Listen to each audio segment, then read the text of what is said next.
All right, everybody, welcome back. So here's what we're gonna do. This will be the first full-length YouTube video in a while. So we're gonna go through and I'm gonna cover all the bases. Let's get started. In case you're pretty new here, I'm Lenny. This is a little red. This is my 1,000 horsepower LS twin turbo now. 5.3 liter Power Glide, Ford 9-inch. This is my street car. So let's start with the outside of the car where it's easy. This is a 78 with the newer front end out of the 80 plus or 81 plus. That is a Sunoco cowl style hood that covers up the 5.3 liter. The twin turbo intake is set up over there. This does have a lower valance with a splitter. It's on welds all the way around. It does have a custom aluminum side skirt that's going to get painted at some point with the rest of the car. This is all steel, all glass. The sunroof, we gotta make one of those because mine went for a ride. Maybe I'll put a video in here. But all steel, all glass. Custom handmade wing on the rear. Again, we are on welds all the way around. So that takes care of the outside. Let's take a look at the inside. The inside is a mess right now. However, we do have a dash, a carpet, stock door panels. There are 2 seats. They're just not in the car right now. That is a 3D printed center console. You can see my Terminator sitting in there. This is a Raspberry Pi dash unit that I have to figure out how to make work with the Terminator because we had a MS3 Pro Evo before. Excuse the wiring mess. I'm still working on it. We have a fuel cell enclosure back there. The battery's just kind of chilling. CO2 container. Again, street car stuff. Now let's get to the part that you really care. Oop, you know what? It's dark. Let me. All right, so let's get to the meat and potatoes. This is an aluminum 5.3 liter with 243 heads. It has a Holley low ram intake manifold that's set up for dual injectors. This has Bosch 210s and then a set of truck injectors to just fill the gaps on the other ones. Up and forward headers that me and my nephew actually welded on. There's some videos further away if you see that. It is an ATI dampener. It has a custom mounted alternator. Again, street car. There is a radiator with a fan. Full cooling system. Stock coils. Right now it's just set up on gasoline. It is an E85 car. But for startups and tuning for right now, it is just on pump gas. There is a full fuel pressure regulator mounted there in the rear that will get moved and mounted on the actual intake manifold at some point. It is on motor plate, mid plate. There's a custom steering setup. This does have a Ford Pinto steering rack, Ford Mustang 2, whatever you want to call it.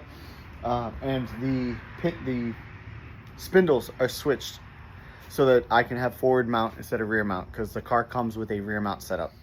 What normally goes back here is a Power Glide that's currently in 100 pieces inside the house. It's in the process of being rebuilt, so it's not in there. There is also an FTI custom converter for a LS turbo setup also in there, ready to go once I rebuild the transmission. Behind that is a PST chromoly drive shaft that goes to my Ford 9-inch that has 389 rear gears. It is a 33 spline axle. It has a Mosier nodular 9-inch center section. It is a spool. It is currently on my 28s. I had to look because I have 28s and 26s. Currently on the 28s. It has a Cameron Johnson anti-roll bar, the average Johnson, because we don't overcompensate over here. And then the car, everything works. Lights work. So let me show you. We have full lights. So those are running lights. And then if we come up here, it can be hard to see, but we have headlights. Then, I'm actually pretty proud of this one. I figured this out. Directionals that work front and back because we have a gosh dang street car. And then for safety, we also have, if you look in there, see the green lights? No more green lights. Hear the click? We also have, if we reach down here, Hold on. Oh. So, no more green lights. We have a safety switch. We have 2 safety switches technically. I did just figure out my alternator is draining the battery. I had to put my other small battery in there to be able to show you that. So we're learning new stuff. So I got to figure out why the alternator is draining the battery. But it is. So yeah, if there's anything that I might have missed, oh, hold on, let me show you, because you guys wouldn't be up to date on the turbos, because I haven't shown them to y'all. So what we have here is a pair of FIS dual V-band 69mm turbo, or 66mm turbo, excuse me. They're S366s.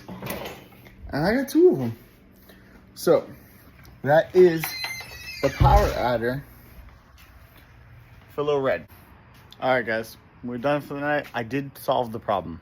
Thanks to my buddy Cameron and also Boosted LSX. Appreciate you. So what the problem was is I had the alternator wire to the battery, not to the output side of my relay for the kill switch.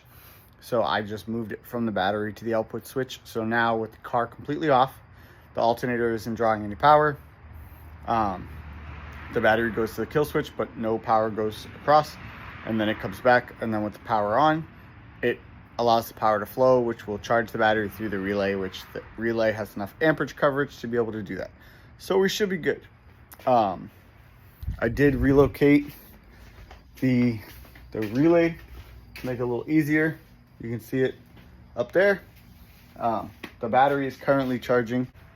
If there are any other questions, comments, concerns, whatever, leave them in the comments down below, and I will do my best to answer them as they come up.